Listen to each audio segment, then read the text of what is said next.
जय हिंद। मैं संजय सिंह आप सभी को आप सबके YouTube channel Sanjay online study zone पर स्वागत करता हूँ। ये टेस्ट सीरीज नंबर 10 है। इससे पहले 9 टेस्ट सीरीज अपलोड कर दिया हूँ। यदि आप लोग उसे नहीं देखे हैं जाकर उसे चैनल के प्ले लिस्ट में जाएँ और उसे देख सकते हैं दोस्तों। और इसे वीडियो के डिस्क्रिप्शन बॉक्स में भी मैं डाल दूंगा। यदि आप लोग को अच्छा लगता है तो वीडियो को लाइक करें, दोस्तों को शेयर करें और चैनल को सब्सक्राइब करना ना भूलें। और करंट अफेयर का भी मैं वीडियो डाल रहा हूँ जो स्पीड करंट अफेयर के ऑनलाइनर है, और उसका भी वीडियो अपलोड कर दिया है, तकरीबन 15 वीडियो। वो भी आपको प्ले लिस्ट में मिल जाएगा, उसका भी लिंक मैं डाल दूंगा। तो चलिए स्टार्ट करते हैं पहले टेस्ट सीरीज नंबर 10 को। 24 ये मणि प्रकाशन का 20 सेट इसमें दिया गया है दोस्तों, वॉल्यूम 2 का। उसमें से 10वां सेट आज है, इसे हम लोग देखते हैं 10वां सेट। तो चलिए स्टार्ट करते हैं। पहला प्रश्न इसमें क्या है? पहला प्रश्न है, नवंबर 2023 में किसने भारत के लिए फिडे ग्रैंड प्रिक्स शतरंज प्रतियोगिता में शीर्ष खिताब जीता है? तो किसने जीता है फिडे ग्रैंड प्रिक्स शतरंज प्रतियोगिता में शीर्ष खिताब जीता है? यह प्रश्न पूछा है नवंबर 2023 में जो हुआ था शतरंज का प्रतियोगिता, उसमें शीर्ष स्थान पर कौन सा है? प्रश्न ये है। तो ऑप्शन नंबर डी हमारा सही आंसर होगा। ऑप्शन नंबर सी हमारा सही आंसर होगा। विदित गुजराती और आर वैशाली दोनों ने शीर्ष स्थान प्राप्त किया है फिडे ग्रैंड स्विफ्ट शतरंज प्रतियोगिता में। ऑप्शन नंबर सी हमारा सही आंसर है। ऑप्शन नंबर सी सही आंसर है। नेक्स्ट प्रश्न चलते हैं। प्रश्न नंबर, हाल ही में भारतीय फिल्म एवं टेलीविजन संस्थान के अध्यक्ष किसे नियुक्त किया गया है? भारतीय फिल्म एवं टेलीविजन संस्थान के अध्यक्ष किसे नियुक्त किया गया है? तो आर माधवन को भारतीय फिल्म एवं टेलीविजन संस्थान के अध्यक्ष चुना गया है। ऑप्शन नंबर डी हमारा सही आंसर है। नेक्स्ट प्रश्न चलते हैं थर्ड नंबर प्रश्न की ओर। थर्ड नंबर प्रश्न में दिया गया है, इसमें है थर्ड नंबर प्रश्न है कि संतोष ट्रॉफी के 76वें संस्करण का आयोजन किस स्थान पर किया गया? तो संतोष ट्रॉफी के 76वें का आयोजन किस स्थान पर किया गया है? चार ऑप्शन है इसमें से। संतोष ट्रॉफी जो 76वां संस्करण था उसका आयोजन रियाद में किया गया था। ऑप्शन नंबर डी हमारा सही आंसर है। रियाद में किया गया था। रियाद सऊदी अरब की राजधानी है, वहां पर किया गया था। किंग्स फहद इंटरनेशनल स्टेडियम में संतोष ट्रॉफी का 76वां संस्करण किया गया था, और इसमें कर्नाटक ने मेघालय को हराकर 54 वर्ष में पहली बार संतोष ट्रॉफी जीता है। किसने जीता है? और संतोष ट्रॉफी किससे संबंधित है? फुटबॉल से संबंधित है। 76वां संतोष ट्रॉफी का संस्करण किसने जीता है?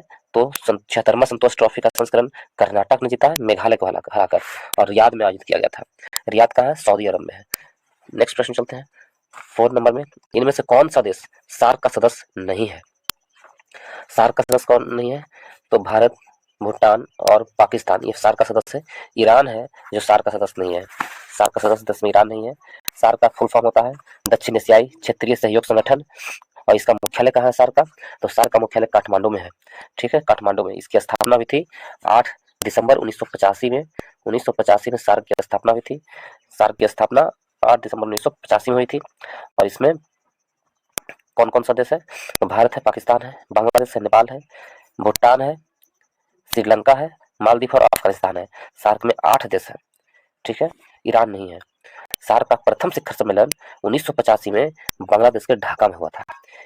बांग्लादेश के ढाका में सार्क का प्रथम शिखर सम्मेलन हुआ था। तो इस प्रकार ऑप्शन नंबर ए हमारा सही आंसर होगा। ऑप्शन नंबर ए सही आंसर होगा। यदि आपसे पूछ ले कि G7 की स्थापना कहाँ की गई थी? 1975 में G7 की स्थापना फ्रांस में हुआ था। और आसियान की स्थापना कब हुई थी? तो 1967 में आसियान की स्थापना हुई थी।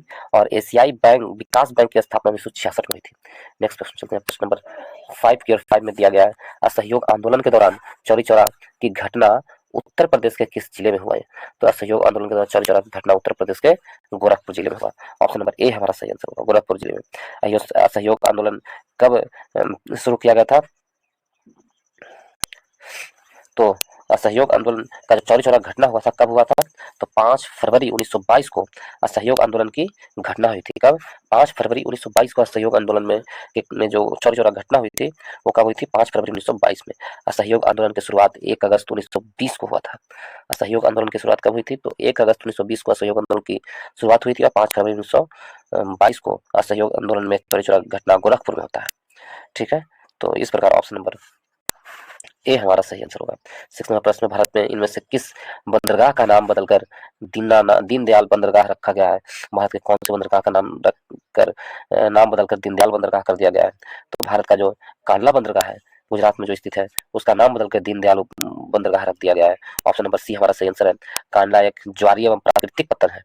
कांडला एक ज्वारीय एवं प्राकृतिक बंदरगाह है। ठीक है, तो ऑप्शन नंबर सी हमारा सही आंसर होगा। ऑप्शन नंबर सी सही आंसर है। तूतीकोरिन देखें, तूतीकोरिन है जो तमिलनाडु में स्थित बंदरगाह है। तमिलनाडु में स्थित पूर्वी तट पर स्थित बंदरगाह तूतीकोरिन है। और मरमर गोवा को देखें तो गोवा में स्थित बंदरगाह है मरमर गोवा। कहाँ है? तो गोवा में स्थित मरमर गोवा बंदरगाह है। और कोचिन तो केरल में स्थित है बंदरगाह है। और एक बंदरगाह हुगली, कोलकाता बंदरगाह हुगली नदी द्वारा बंगाल की खाड़ी से जोड़ता है। जवाहरलाल नेहरू ने बंदरगाह नहवा सेवा पतन 1980 के माध्यम से निर्मित 1989 के से प्रयोग में आने वाले जवाहरलाल नेहरू बंदरगाह ने विश्व स्तरीय अंतर्राष्ट्रीय कंटेनरों में रख रखाव वाले बंदरगाह के रूप में जाना जाता है। तो इस प्रकार ऑप्शन नंबर सी हमारा सही आंसर है। 7 नंबर प्रश्न पे चलते हैं दोस्तों। भारत का एकमात्र नौसेना विमानन संग्रहालय इनमें से किस राज्य में है स्थित है? तो भारत का एकमात्र नौसेना विमानन संग्रहालय किस राज्य में स्थित है? तो नौसेना विमानन संग्रहालय गोवा में स्थित है। ऑप्शन नंबर सी हमारा सही आंसर है। भारत का एकमात्र नौसेना विमानन संग्रहालय गोवा राज्य में स्थित है और नौसेना विमानन संग्रहालय का उद्घाटन 1998 ईस्वी में की गई थी।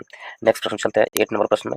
8 नंबर में दिया गया है 8 नंबर प्रश्न दिया वर्ष 1923 में सर्वश्रेष्ठ एशियाई अंडर 20 पुरुष एथलेटिक का खिताब पाने वाले पहले भारतीय कौन बने हैं?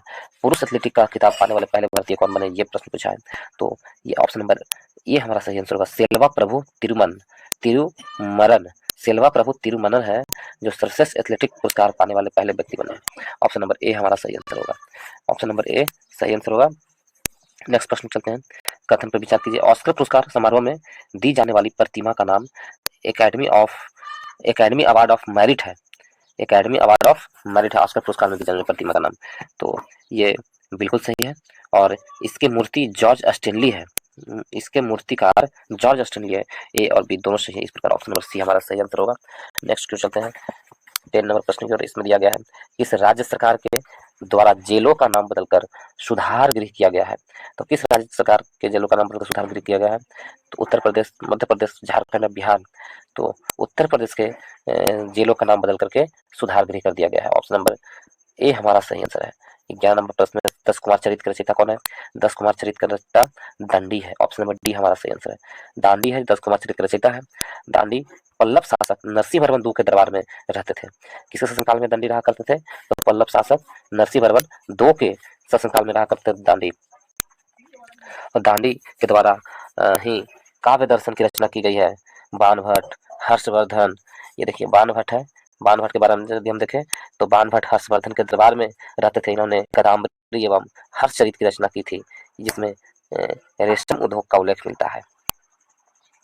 और वत्स भट्टी को देखें तो ये गुप्तों के दरबार में रहते थे। इन्होंने मंदसौर अभिलेख की रचना की है। वत्स भट्टी ने मंदसौर अभिलेख की रचना की है। मंदसौर अभिलेख की रचना वत्स भट्टी ने। महाभास महाभास ने स्वप्नवास दत्ता की रचना की है। महाभास ने स्वप्नवास दत्ता में वत्स के शासक उदयन और एवं अवंती के नरेश चंद्र प्रधोत की पुत्री वासवा दत्ता की प्रेम कहानी का वर्णन किया गया है। तो इस प्रकार ऑप्शन नंबर डी हमारा सही आंसर है। 10 कुमार चरित के लेखक कौन है? तो दंडी है। नेक्स्ट प्रश्न चलते हैं 12 नंबर पे। उबेर कप किस खेल में दिया जाता है? देखिए उबेर कप है जो महिला बैडमिंटन खेल में दिया जाता है। ऑप्शन नंबर ए हमारा सही आंसर है। उबेर कप एक थॉमस कप है जो पुरुष बैडमिंटन खेल में दिया जाता है और उबेर कप है जो महिला बैडमिंटन में दिया जाता है। महिला बैडमिंटन कप में दिया जाता है कौन? पुरुष कप। थॉमस कप जो है पुरुष बैडमिंटन में और उबेर कप महिला बैडमिंटन में। तो ऑप्शन नंबर ए हमारा सही आंसर होगा। ऑप्शन नंबर ए सही आंसर होगा। ठीक है, नेक्स्ट प्रश्न चलते हैं 13 नंबर प्रश्न की ओर। 30 नंबर प्रश्न है, प्रधानमंत्री सहित मंत्रिपरिषद में मंत्रियों की कुल संख्या लोकसभा के सदस्यों की कुल संख्या के से अधिक नहीं होनी चाहिए।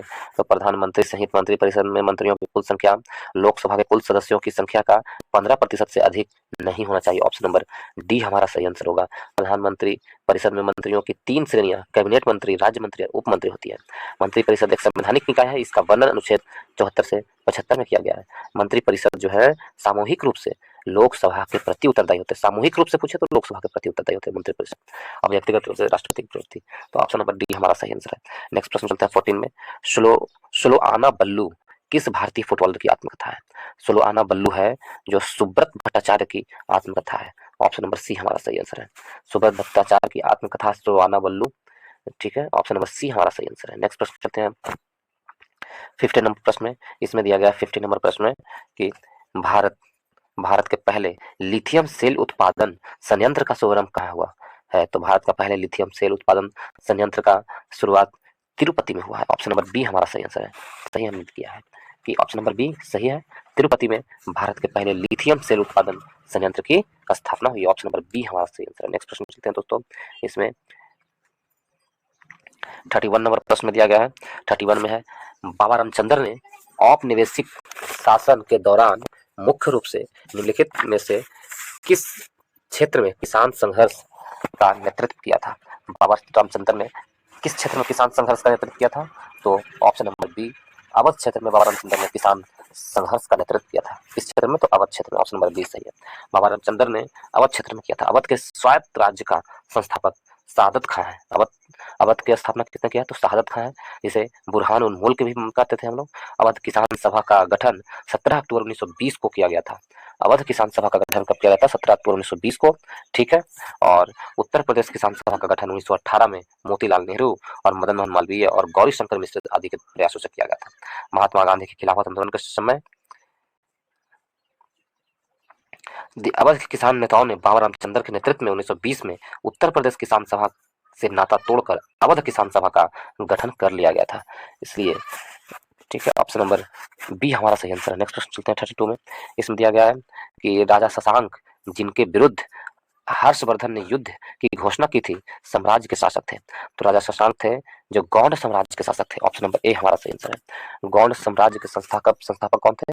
तो वो थे बाबा रामचंद्र गौड़ साम्राज्य के संस्थापक थे। राजा शशांक जो थे वो गौड़ साम्राज्य के संस्थापक थे। शशांक शैव धर्म का अनुयायी था। इसने बौद्धि वृक्ष जो बोध गया में है उसे कटवा दिया था। हर्ष ने कन्नौज पर अधिकार कर उसे अपनी राजधानी बनाया, और हर्षचरित में प्रांतीय शासकों के लिए लोकपाल शब्द आया था। हर्ष के समय मथुरा सूती वस्त्र के निर्माण के लिए प्रसिद्ध था, और हर्षचरित में सिंचाई के साधन के रूप में तुल्य यंत्र का उल्लेख भी किया गया है। मगध के सबसे प्राचीन वंश शासक बेहतर था। तो ऑप्शन नंबर कौन है? ए गौंड का था। नेक्स्ट प्रश्न चलते हैं 33 में। इसमें दिया गया है, भारतीय क्रांतिकारियों में से किसने जर्मनी के सहयोग से अंग्रेजों के खिलाफ सशस्त्र विद्रोह का विचार किया था? तो जर्मनी के सहयोग से अंग्रेजों के खिलाफ सशस्त्र विद्रोह का विचार किसने किया था? तो वो थे बाघा जतीन। ऑप्शन नंबर सी हमारा सही आंसर है। क्रांतिकारी जर्मनी के सहयोग से अंग्रेजों के खिलाफ सशस्त्र विद्रोह किया था, तो वो बाघा जतीन थे। बाघा जतीन, ऑप्शन नंबर सी सही आंसर है। भारतीय क्रांतिकारियों में बाघा जतीन थे। बाघा जतीन युगांतर पार्टी के मुख्य नेता थे। युगांतर पार्टी बंगाल में क्रांतिकारियों का प्रमुख संगठन था। प्रफुल्ल चाकी और खुदीराम बोस, इन दोनों को देखें, प्रफुल्ल चाकी और खुदीराम बोस को ये 30 अप्रैल 1908 ईस्वी को मुजफ्फरपुर जिला जज किंग्सफोर्ड की हत्या का प्रयत्न किए थे। प्रफुल्ल चाकी और खुदीराम बोस। अशफाक उल्ला खां पहले भारतीय क्रांतिकारी मुसलमान थे जो देश की स्वतंत्रता के लिए फांसी के तख्ते पर चढ़े थे। अशफाक उल्ला खां पहले मुसलमान थे ये। तो ऑप्शन नंबर सी हमारा सही आंसर है, बाघा जतीन। नेक्स्ट प्रश्न चलते हैं प्रश्न नंबर 34 में। इसमें दिया गया है, पहला मुगल बादशाह कौन था? तो पहला मुगल बादशाह कौन था? तो बाबर था जो पहला मुगल बादशाह था। ऑप्शन नंबर बी हमारा सही आंसर है। बाबर पहला मुगल बादशाह था, और बाबर का वास्तविक नाम जहीरुद्दीन मोहम्मद, क्या था वास्तविक नाम? जहीरुद्दीन मोहम्मद था। बाबर का भारत के विरुद्ध किया गया प्रथम अभियान 1519 में यूसुफ जाई जनजाति के विरुद्ध हुआ था। तुजू के बाबरी में भारतीयों में सिंचाई व्यवस्था के लिए नहरों के अभाव का उल्लेख किया गया है। बाबर ने शाहरुख नामक चांदी के सिक्का भी चलाया था। बाबर ने सड़कों पर माप के लिए ताज बाबरी का शुभारंभ किया था। हुमायूं की हत्या के बाद इतिहासकार लेनपुर ने कहा था कि हुमायूं जीवन भर लड़खड़ाता रहा। हुमायूं के बारे में बता रहा है लेनपुर ने कहा था इसके बारे में कि हुमायूं जीवन भर लड़खड़ाता रहा और लड़खड़ाते हुए मर गया। अब्बास खां शेरवानी ने शेर शाह की प्रशंसा करते हुए कहा था कि बुद्धिमत और अनुभव में वह दूसरा हैदर था। नेक्स्ट प्रश्न चलते हैं 35 में। चेतियागिरी बिहार सांची में मनाया जाता है जाने वाला पर्व है। चेतियागिरी बिहार सांची में मनाया जाने वाला पर्व बौद्ध बौद्ध अनुयायियों का पर्व है। ऑप्शन नंबर सी हमारा सही आंसर होगा। ऑप्शन नंबर सी सही आंसर है। नेक्स्ट प्रश्न चलते हैं प्रश्न नंबर 36 की ओर। 36 में है, इसमें दिया गया है निम्नलिखित में से कौन कौन सा उड़ीसा का एक लोकप्रिय त्योहार है। तो उड़ीसा का लोकप्रिय त्योहार कौन सा है? तो उड़ीसा का लोकप्रिय त्योहार इसमें से धनु यात्रा है जो उड़ीसा का लोकप्रिय त्योहार है। धनु यात्रा उड़ीसा का लोकप्रिय त्योहार है। ऑप्शन नंबर बी हमारा सही आंसर है। नेक्स्ट प्रश्न चलते हैं प्रश्न नंबर 137 की ओर। 37 में कहा जा रहा है 37 नंबर प्रश्न में कहा जा रहा है कि 103वें संविधान संशोधन अधिनियम की वैधता पर उच्चतम न्यायालय के फैसले के बारे में निम्नलिखित में से कौन सा कथन सही है? कौन सा कथन सही है 103वें संविधान संशोधन के द्वारा?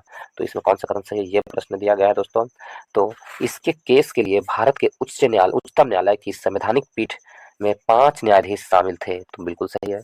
संवैधानिक संवैधानिक बेंच में 3-2 बहुमत के साथ ईडब्ल्यूएस आरक्षण में के 10% बरकरार रखा, यह भी सही है। उच्चतम न्यायालय के फैसले के अनुसार 103वां संविधान संशोधन वैध है, हालांकि यह भारतीय संविधान के मूल ढांचे का उल्लंघन कर रहा है, ये गलत है। तो ए और बी सही है, बाकी ऑप्शन सी गलत है। तो ऑप्शन नंबर डी हमारा सही आंसर है, केवल ए और बी सही है। नेक्स्ट प्रश्न चलते हैं प्रश्न नंबर 38 में। प्रश्न नंबर 38 में है तसोंगमो झील किस भारतीय राज्य में स्थित है? तसोंगमो झील है किस में स्थित है, ये प्रश्न पूछा है दोस्तों।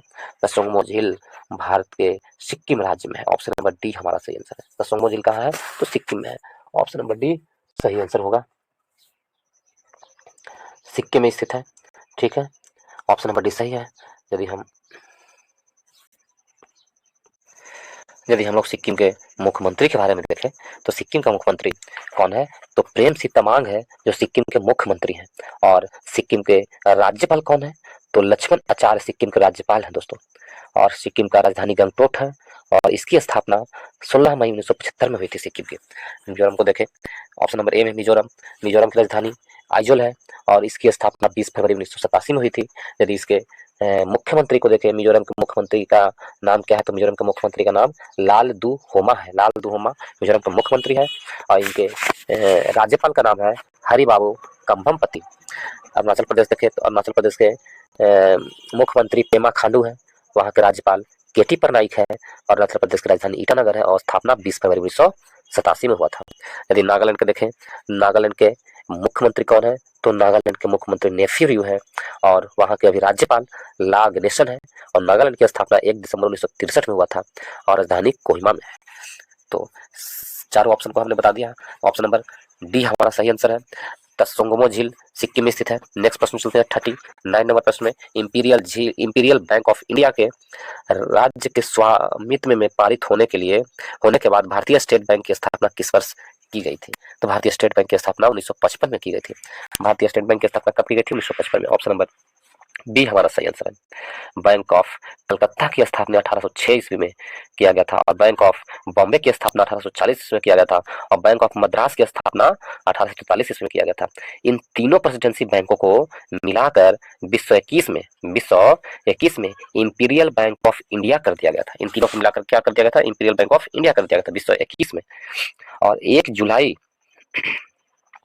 1955 को इंपीरियल बैंक ऑफ इंडिया को राष्ट्रीयकरण करके इसका नाम स्टेट बैंक ऑफ इंडिया कर दिया गया था। तो 1 जुलाई 1955 को। ऑप्शन नंबर बी हमारा सही आंसर है। 40 नंबर प्रश्न में भारत की पंचवर्षीय योजना में प्रचलित योजनाओं के आधार पर तैयार की गई केंद्रीकृत आर्थिक और सामाजिक विकास कार्यक्रम।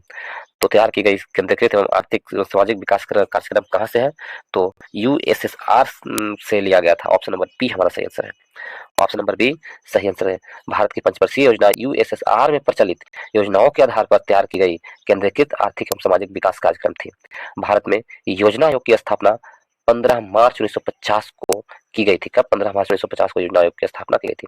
पहली पंचवर्षीय योजना 1951 से प्रारंभ हुआ की गई थी। 51 से कब तक? 5 साल के लिए 56 तक, और फिर 56 से 5 साल 61 तक चला था द्वितीय पंचवर्षीय योजना। इस प्रकार भारतवर्ष में 1951 से 2017 तक दौरान कुल 12 पंचवर्षीय योजनाएं चली, और 1 जनवरी 2015 में योजना आयोग के स्थान पर नीति आयोग की स्थापना कर दिया गया। तो ऑप्शन नंबर बी हमारा सही आंसर है। नेक्स्ट प्रश्न चलते हैं। 141 नंबर प्रश्न की ओर। 41 नंबर प्रश्न दिया गया है दोस्तों। इसमें 41 में दिया गया है कि आजाद हिंद फौज INA का गठन कब हुआ। यदि हम देखें आजाद हिंद फौज की स्थापना के बारे में, तो आजाद हिंद फौज की स्थापना वर्ष 1942 में हुआ था। ऑप्शन नंबर सी हमारा सही आंसर है। रास बिहारी बोस की प्रेरणा का पर कैप्टन मोहन सिंह ने INA की स्थापना की थी। किसने की थी? कैप्टन मोहन सिंह ने। 1 सितंबर 1942 को आजाद हिंद फौज की पहली डिवीजन का गठन किया गया, और 2 जुलाई 1943 को सुभाष चंद्र बोस सिंगापुर पहुंचे, और जुलाई 1943 को आजाद हिंद फौज का सर्वोच्च सेनापति सुभाष चंद्र बोस को घोषित कर दिया गया। ठीक है, तो ऑप्शन नंबर सी हमारा सही आंसर है। INA की स्थापना 1942 में हुआ था। 42 में पूर्ण स्वराज की प्राप्ति की घोषणा भारतीय राष्ट्रीय कांग्रेस ने कब की थी। तो पूर्ण स्वराज की प्राप्ति की घोषणा भारतीय राष्ट्रीय कांग्रेस ने 1929 में की थी। ऑप्शन नंबर सी हमारा सही आंसर है। 1929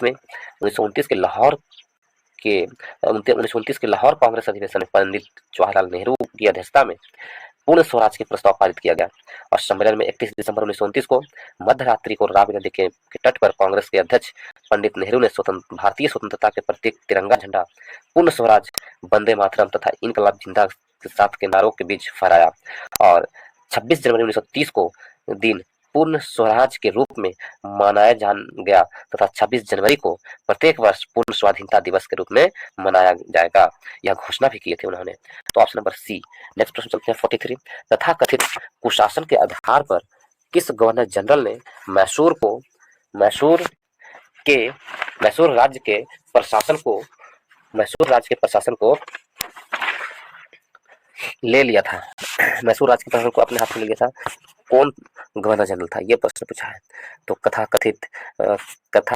तथाकथित कुशासन के आधार पर लॉर्ड विलियम बेंटिंक ने मैसूर को कुशासन के आधार पर अपने हाथों में ले लिया था। ऑप्शन नंबर सी हमारा सही आंसर है। किसने? विलियम बेंटिंक ने ले लिया था। कुशासन के आधार पर 1856 में अवध को लॉर्ड डलहौजी ने अपने हाथों में ले लिया था। अवध को किसने लिया था? डलहौजी ने लिया था। और मैसूर को विलियम बेंटिंक ने। यदि विलियम बेंटिंक का कार्यकाल देखेंगे दोस्तों, तो विलियम बेंटिंक का कार्यकाल है जो 1828 से लेकर 1835 ईस्वी तक था, लॉर्ड विलियम बेंटिंक का कार्यकाल। ठीक है, नेक्स्ट प्रश्न चलते हैं। 44 में किसने अपनी राजधानी मुर्शिदाबाद से मुंगेर स्थानांतरित की है। अपनी राजधानी मुर्शिदाबाद से मुंगेर स्थानांतरित करने वाला कौन है? तो मुर्शिदाबाद से मुंगेर स्थानांतरित करने वाला मीर कासिम है। ऑप्शन नंबर डी हमारा सही आंसर है। Option number D. मुर्शिद कुली खान ने ढाका की स्थापना पर मुर्शिदाबाद राजधानी बंगाल को बनाया था। बंगाल का राजधानी मुर्शिदाबाद किसने बनाया था? तो मुर्शिद कुली खान ने बनाया था।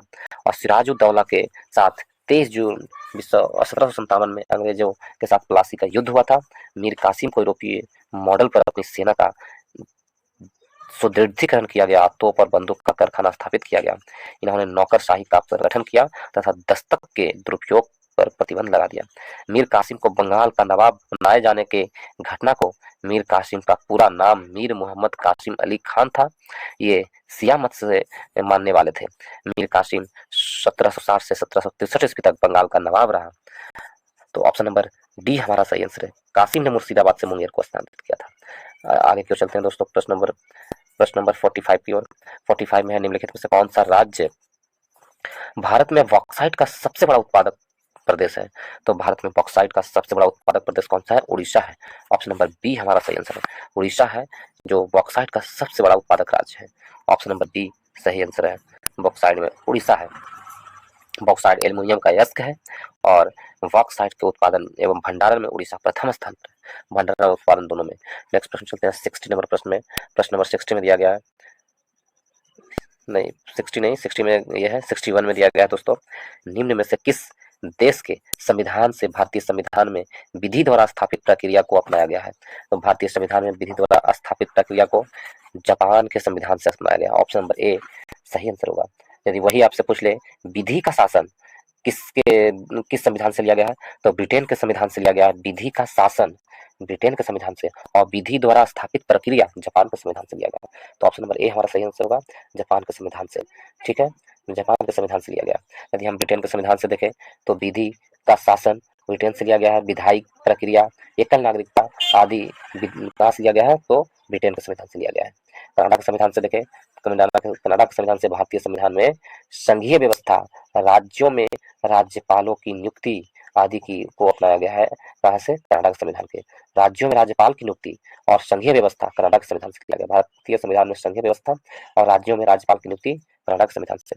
अमेरिका के संविधान से, भारतीय संविधान से अमेरिका में क्या लिया गया? मूल अधिकार, न्यायपालिका की स्वतंत्रता, राष्ट्रपति पर महाभियोग आदि जो है अमेरिका के संविधान से लिया गया है। यदि ऑस्ट्रेलिया के संविधान से देखें तो समवर्ती सूची, व्यापार, वाणिज्य, अंतर्राष्ट्रीय व्यापार और संयुक्त अधिवेशन भारतीय संविधान से लिया गया है। भारतीय संविधान में लिया गया कहाँ से? ऑस्ट्रेलिया से। आयरलैंड से राष्ट्रपति के निर्वाचन की प्रक्रिया आयरलैंड से लिया गया है। इस प्रकार ऑप्शन नंबर ए हमारा सही आंसर है। 62 निम्नलिखित में से किस अनुच्छेद के तहत भारत में कहीं भी सैन्य शासन को लागू किया जा सकता है? तो भारत में कहीं भी सैन्य शासन को अनुच्छेद 34 के तहत कहीं भी लागू किया जाता है। सैन्य शासन कहीं भी लागू किया जा सकता है अनुच्छेद 34 के तहत भारत में। ऑप्शन नंबर सी हमारा सही आंसर है। ठीक है, नेक्स्ट प्रश्न चलते हैं, प्रश्न नंबर 63 की ओर। इसमें दिया गया है अहमदनगर की किस रानी ने बंदरगाह अकबर का विरोध किया है? बादशाह अकबर का विरोध किया है। किस रानी ने बादशाह अकबर का विरोध किया है? तो अहमदनगर की रानी दुर्गावती ने, सॉरी, अहमदनगर की रानी चांद बीबी ने, दुर्गावती नहीं, अहमदनगर की रानी, अहमदनगर की कौन थी? चांद बीबी अहमदनगर की महारानी थी जो बादशाह अकबर का विरोध किया था। ऑप्शन नंबर सी हमारा सही आंसर है। नेक्स्ट की ओर चलते हैं दोस्तों। इसमें दिया गया है 64 में श्रीलंका में गृह युद्ध कब समाप्त हुआ? तो श्रीलंका में जो गृह युद्ध हुआ था वह कब समाप्त हुआ, यह प्रश्न पूछा है। तो श्रीलंका में गृह युद्ध वर्ष 2009 में समाप्त हुआ। ऑप्शन नंबर ए हमारा सही आंसर है। श्रीलंका में गृह युद्ध वर्ष 2009 में समाप्त हुआ। देखिए, गृह युद्ध को श्रीलंका के द्वीपीय देश के में जुलाई 1983 में स्टार्ट हुआ था और 2009 तक यह युद्ध समाप्त हुआ। श्रीलंका सरकार तथा सिहली और तमिल नागरिकों के बीच संघर्ष को लिबरेशन टाइगर्स ऑफ तमिल इलग्स, जिसे लिट्टे कहा जाता है, ने शुरू किया था। लिट्टे द्वीप के तमिल अल्पसंख्यक के लिए एक स्वतंत्र राज्य चाहता था, इसलिए। तो ऑप्शन नंबर कौन सा होगा? ऑप्शन नंबर ए 2009 में समाप्त हुआ। नेक्स्ट प्रश्न चलते हैं दोस्तों। प्रश्न नंबर 65 में है प्रथम अफीम युद्ध, द्वितीय अफीम युद्ध एवं ताइपिंग विद्रोह ये सभी किस देश से संबंधित है? प्रथम अफीम युद्ध, द्वितीय अफीम युद्ध और ताइपिंग विद्रोह ये सभी किस देश से संबंधित है? तो ये सभी चाइना से संबंधित है। ऑप्शन नंबर डी हमारा सही आंसर है। चीन से संबंधित है प्रथम अफीम युद्ध, द्वितीय अफीम युद्ध। तो ऑप्शन नंबर डी हमारा सही आंसर होगा, चीन से संबंधित है। नेक्स्ट यदि हम इसमें देखें प्रथम अफीम युद्ध और द्वितीय अफीम, तो प्रथम अफीम युद्ध था जो 1839 से 42 ईस्वी तक चीन और ब्रिटेन के बीच चला था। प्रथम अफीम युद्ध, जिसमें से 1842 को चीन और ब्रिटेन के मध्य नानकिंग की संधि हुई और प्रथम अफीम युद्ध की समाप्ति हुई। द्वितीय अफीम युद्ध के देखें और 1850 से 64 के बीच मध्य चीन के दक्षिण भाग में ताइपिंग विद्रोह हुआ था। ताइपिंग विद्रोह कहाँ कब हुआ था? तो चीन और दक्षिण भाग ताइपिंग के साथ हुआ था ताइपिंग विद्रोह। ठीक है, तो ऑप्शन नंबर डी सही आंसर है, अफीम युद्ध चीन के साथ। नेक्स्ट प्रश्न चलते हैं 36 में। पेसो किस देश की मुद्रा है? पेसो है जो अर्जेंटीना की मुद्रा है, पेसो। ऑप्शन नंबर डी हमारा सही आंसर है। अर्जेंटीना की राजधानी क्या है? तो ब्यूनस आयर्स है। अर्जेंटीना की राजधानी ब्यूनस आयर्स है, इसकी मुद्रा पेसो है। पंपाज है जो अर्जेंटीना की घास का मैदान है। अर्जेंटीना में घास के मैदान को क्या कहते हैं? पंपाज। और यदि हम देखें ब्राजील में कौन सी मुद्रा चलता है? तो ब्राजीलिया, ब्राजील की मुद्रा है। ब्राजीलिया रियल है जो ब्राजील की मुद्रा है। ब्राजील को कहवे का घर या पात्र के नाम से भी जाना जाता है ब्राजील को। दक्षिण अफ्रीका की मुद्रा को क्या कहते हैं? तो रैंड कहते हैं। दक्षिण अफ्रीका की मुद्रा को रैंड कहा जाता है और मलेशिया की मुद्रा को रिंगित कहते हैं या मलेशियाई रिंगित कहते हैं। तो ऑप्शन नंबर डी अर्जेंटीना की मुद्रा पेसो है। नेक्स्ट प्रश्न चलते हैं 67 में कहा गया निम्नलिखित में से किस सिख गुरु ने गुरुमुखी लिपि प्रारंभ की है? तो गुरुमुखी लिपि से प्रारंभ करने वाला कौन है? तो गुरु अंगद है जो गुरुमुखी लिपि प्रारंभ किया है। गुरु अंगद देव गुरुमुखी लिपि प्रारंभ किया है। तो गुरुमुखी लिपि पंजाब भाषा में प्रयुक्त होने वाली लिपि है। सिखों के पवित्र ग्रंथ गुरु ग्रंथ साहिब की रचना गुरुमुखी लिपि में की गई है। तो कौन है? गुरु अंगद देव गुरुमुखी लिपि प्रारंभ किया है। यदि देखें नानक देव, तो सिखों के सिख धर्म के संस्थापक गुरु नानक देव है। गुरु नानक देव सिख धर्म के संस्थापक है। नेक्स्ट प्रश्न चलते हैं दोस्तों 68 नंबर प्रश्न में।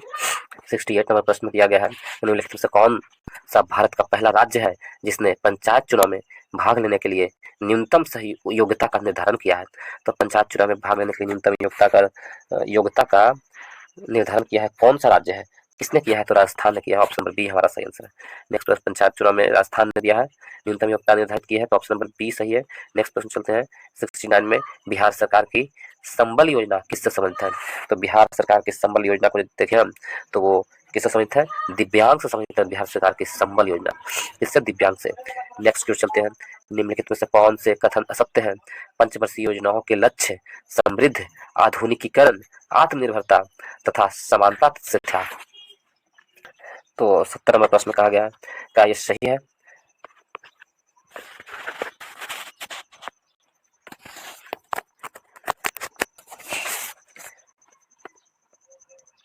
समानता से था, ये सही है?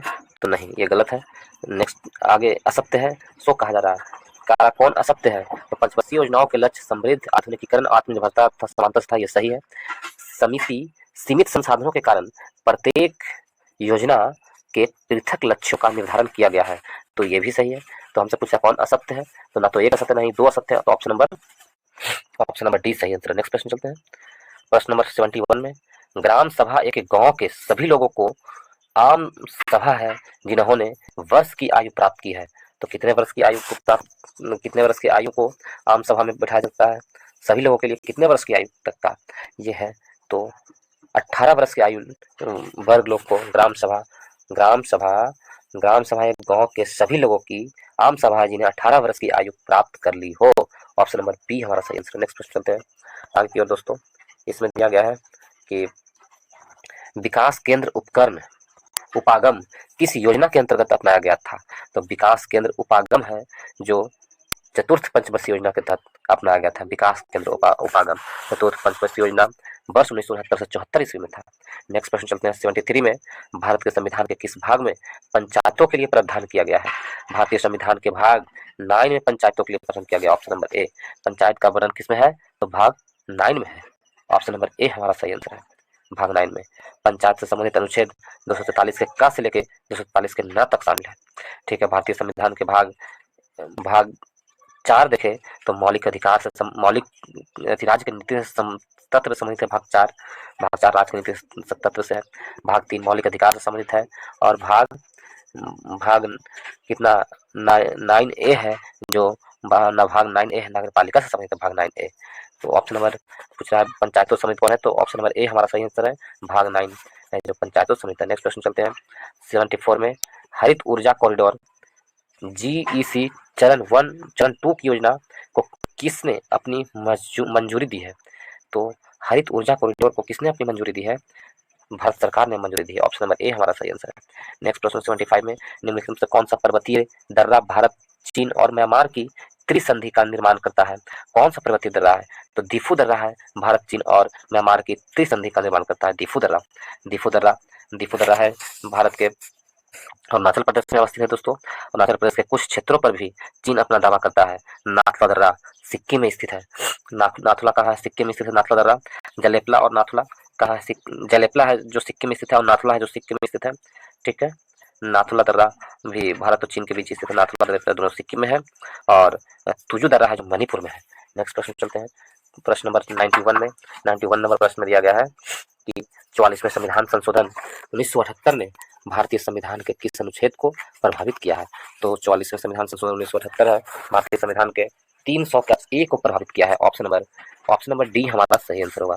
300 के ए को प्रभावित किया है। ऑप्शन नंबर डी सही आंसर है।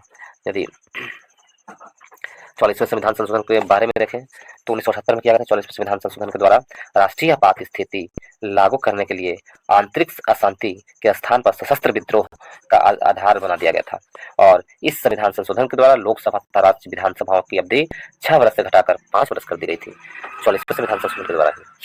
तो ऑप्शन नंबर क्या हो जाएगा? ऑप्शन नंबर डी हमारा सही आंसर है। नेक्स्ट प्रश्न चलते हैं 92 में स्वतंत्र भारत का पहली नदी बांध इनमें से किस नदी पर बनाया गया था? स्वतंत्र भारत की पहली नदी बांध किस नदी पर बनाया गया है? दामोदर नदी पर बनाया गया है। ऑप्शन नंबर सी हमारा सही आंसर है। 7 जुलाई 1948 को बहुउद्देशीय नदी परियोजना की स्थापना किया गया था। 7 जुलाई 1948 को नदी घाटी परियोजना का उद्देश्य होता है कि किसी नदी घाटी के अंतर्गत जल और थल का मानव हितार्थ पूर्ण उपयोग हो। ठीक है, नेक्स्ट प्रश्न चलते हैं दोस्तों। 93 में इसमें दिया गया है कि विश्व स्वास्थ्य संगठन का संविधान कब लागू हुआ था। यह वह तिथि है जिसे अब हम प्रत्येक वर्ष विश्व स्वास्थ्य दिवस के रूप में मनाते हैं। तो विश्व स्वास्थ्य संगठन का संविधान में कब लागू हुआ था, तो 7 अप्रैल 1948 को लागू हुआ था विश्व स्वास्थ्य संगठन का संविधान, और वही तिथि 7 अप्रैल को ही हम प्रत्येक वर्ष स्वास्थ्य दिवस के रूप में मनाते हैं। यदि हम देखें WHO का यानी विश्व स्वास्थ्य संगठन का मुख्यालय कहाँ है, तो जेनेवा है। स्विट्जरलैंड के जेनेवा में WHO का मुख्यालय है। वर्तमान में WHO के सदस्य देशों की संख्या 194 है। सदस्य देशों की संख्या कितना, 194 है। ठीक है, और नेक्स्ट प्रश्न चलते हैं।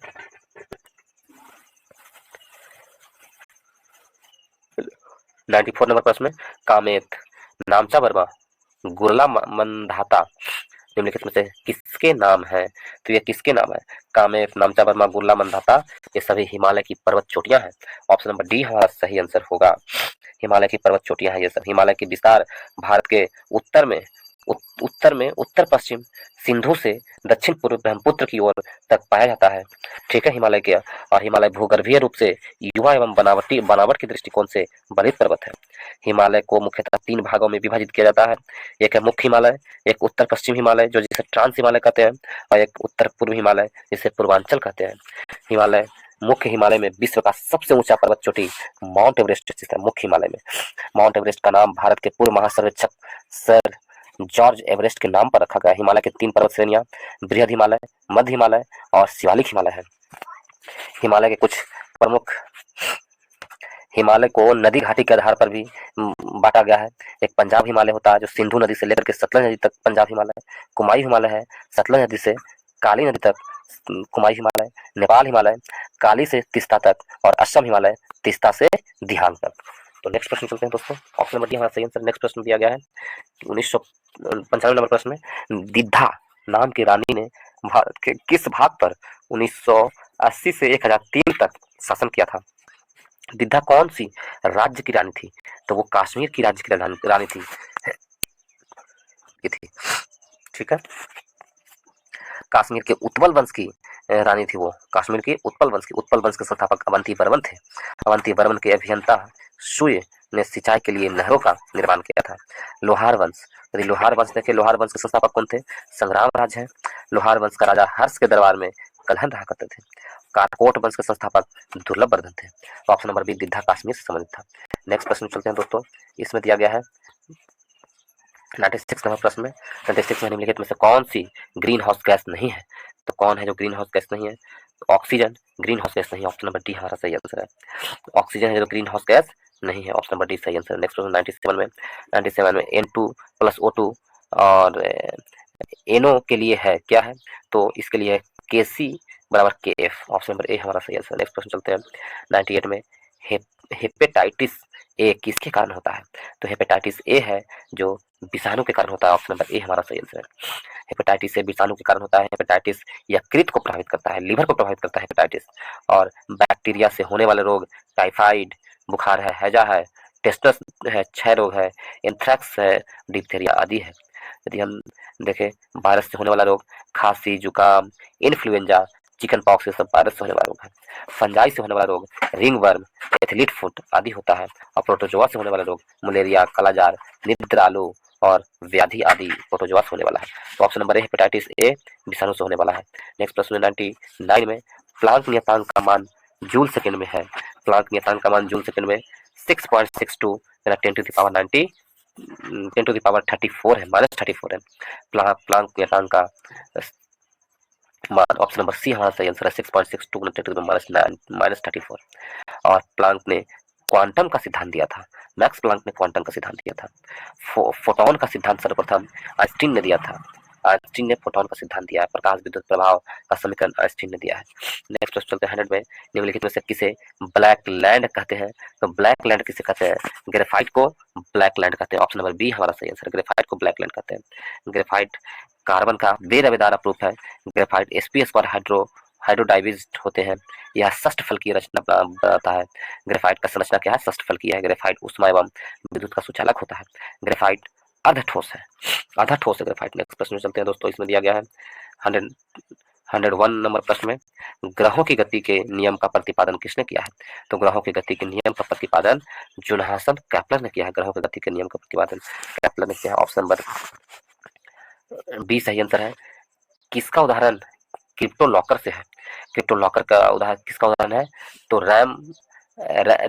रैंसमवेयर का उदाहरण क्रिप्टो लॉकर से, रैंसमवेयर का उदाहरण है। तो ऑप्शन नंबर ए हमारा सही आंसर है। नेक्स्ट प्रश्न चलते हैं 103 की ओर। 103 में दिया गया है, विद्युत शक्ति के मात्रा को इस प्रकार भी व्यक्त किया जा सकता है। विद्युत शक्ति के मात्रा को किस प्रकार व्यक्त किया जाता है?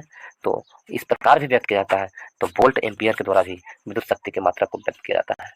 वोल्ट एम्पियर के द्वारा भी विद्युत शक्ति की मात्रा को व्यक्त किया जाता है। ऑप्शन नंबर ए हमारा सही आंसर है। ऑप्शन नंबर ए सही आंसर है, वोल्ट एम्पियर। 104 की ओर देखें। नेक्स्ट प्रश्न है 104 में, इसमें दिया गया है, बीमारी के दौरान पोषण देखभाल कार्यकलापों का एक संगठित समूह है जिसमें निम्नलिखित में से किसके अलावा अन्य सभी शामिल है? किसके अलावा अन्य सभी शामिल है, ये पूछा है। तो पोषण का देखभाल कार्यकलापों का एक संगठन है, तो कौन सा हो जाएगा? मनोवैज्ञानिक तनाव का आकलन। ऑप्शन नंबर डी हमारा सही आंसर, मनोवैज्ञानिक तनाव का आकलन है। बीमारी के दौरान पोषण देखभाल में मनोवैज्ञानिक तनाव का अलावा अन्य सभी शामिल है। कौन कौन शामिल है? पोषण संबंधित समस्याओं का निदान, पोषण संबंधित आवश्यकताओं को पूरा करने के लिए पोषण हस्तक्षेप को योजना बनाना और प्राथमिकता देना, ये भी सही है। पोषण की स्थिति का आकलन करना, ये भी सही है। कौन नहीं है? तो ऑप्शन नंबर डी सही नहीं है। इस प्रकार ऑप्शन नंबर डी सही आंसर। नेक्स्ट प्रश्न चलते हैं, गुरुत्वाकर्षण के नियम में गुरुत्वाकर्षण बल। तो गुरुत्वाकर्षण के नियम में गुरुत्वाकर्षण बल द्रव्यमान रहने पर रखने वाले किन्हीं दो पिंडों के बीच होता है। ऑप्शन नंबर सी हमारा सही आंसर है, द्रव्यमान रखने वाले इन दो पिंडों के बीच गुरुत्वाकर्षण बल काम करता है। ऑप्शन नंबर सी सही आंसर है। यदि ऑप्शन नंबर सी सही है। नेक्स्ट प्रश्न चलते हैं दोस्तों। नेक्स्ट प्रश्न में दिया गया है 121 नंबर प्रश्न को देखते हैं। उस धातु को पहचानिए जिसकी प्राकृतिक विषैली नहीं है। वो कौन सी धातु जिसकी प्राकृतिक विषैली नहीं है? तो ऑप्शन नंबर बी स्वर्ण है। सोना है जिसकी प्रकृति विषैली नहीं है। सोना का परमाणु संख्या 79 होता है। यह आईबी वर्ग का मुद्रा धातु है। यह आघात वर्ध्यता तथा तन्यता सर्वाधिक होती है सोना में। मुद्रा धातु वर्ग के निम्नलिखित में से एजी, एयू, सीयू आदि होते हैं, तो सोना विषैला नहीं है। नेक्स्ट प्रश्न चलते हैं 122 की ओर। निम्नलिखित में से कौन सा व्यक्ति के स्वास्थ्य के लिए प्रमुख नहीं है? व्यक्ति के स्वास्थ्य के लिए प्रमुख नहीं है, कौन नहीं है, यह प्रश्न है। तो किसी व्यक्ति के अच्छे स्वास्थ्य के लिए एक बड़े और सुसज्जित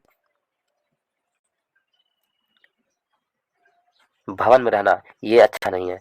स्वास्थ्य के लिए प्रमुख नहीं है, कौन नहीं है? कोई जरूरी नहीं है कि व्यक्ति अच्छे घर में सुसज्जित भवन में रहे तो उसका स्वास्थ्य अच्छा होगा, ये गलत है। एक स्वच्छ स्थान में रहना अच्छे स्वास्थ्य के लिए जरूरी है।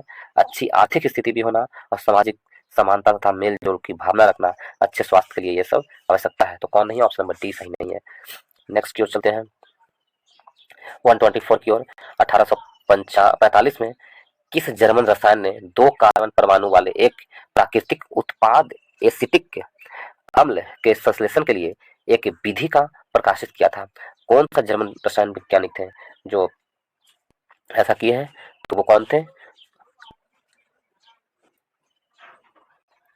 हर्मन कोल्वे थे। ऑप्शन नंबर डी सही आंसर होगा, हर्मन कोल्वे। नेक्स्ट की ओर चलते हैं 25 में। 25 नंबर कथन में है, कथन सही कथन को पहचाने। जूल शक्ति का मात्रक गलत है। न्यूटन शक्ति का मात्रक गलत है। न्यूटन बल का मात्रक है। ऑप्शन नंबर सी हमारा सही आंसर है, न्यूटन बल का मात्रक है। शक्ति का मात्रक वाट होता है दोस्तों। ऊर्जा और कार्य का मात्रक होता है जूल। ठीक है, जूल किसका? ऊर्जा और कार्य का मात्रक होता है। और विद्युत धारा का मात्रक एम्पियर होता है। तापमान का मात्रक केल्विन होता है। विद्युत विभवांतर का मात्रक वोल्ट होता है। और प्रेरकत्व हेनरी का मात्रक होता है, प्रेरकत्व। तो ऑप्शन नंबर सी हमारा सही आंसर है। नेक्स्ट क्वेश्चन चलते हैं 126 की ओर। वायुमंडल में तड़ित द्वारा किए गए किस गैस का स्थिरीकरण हो सकता है? तो वायुमंडल में तड़ित द्वारा किस गैस का स्थिरीकरण होता है? नाइट्रोजन गैस का स्थिरीकरण होता है। ऑप्शन नंबर बी हमारा सही आंसर है, ऑप्शन नंबर बी सही आंसर है। नेक्स्ट प्रश्न चलते हैं 127 में। निम्नलिखित में से कौन सा कथन सही नहीं है?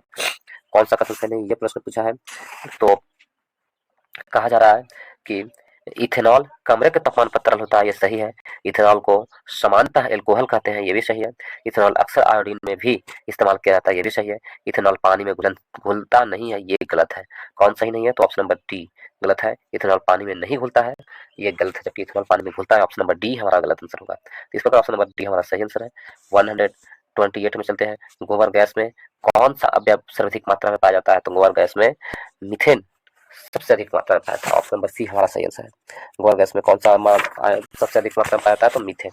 ऑप्शन नंबर डी हमारा, ऑप्शन नंबर सी हमारा सही आंसर है। नेक्स्ट प्रश्न चलते हैं। इसमें दिया गया 129 में टेरिडोफाइटा में कौन सा अंग नहीं होता है? तो टेरिडोफाइटा में कौन सा अंग नहीं होता? तो पुष्प नहीं होता। ऑप्शन नंबर सी हमारा सही आंसर है।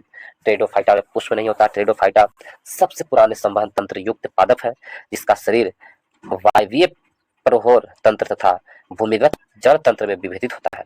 इसमें बहुकोशिकीय प्रजनन अंग होते हैं और इन पौधों द्वारा उत्पन्न परागकण वायु द्वारा एक स्थान से दूसरे स्थान तक ले जाए जाते हैं अथवा निषेचन के पश्चात भ्रूण विकसित होता है।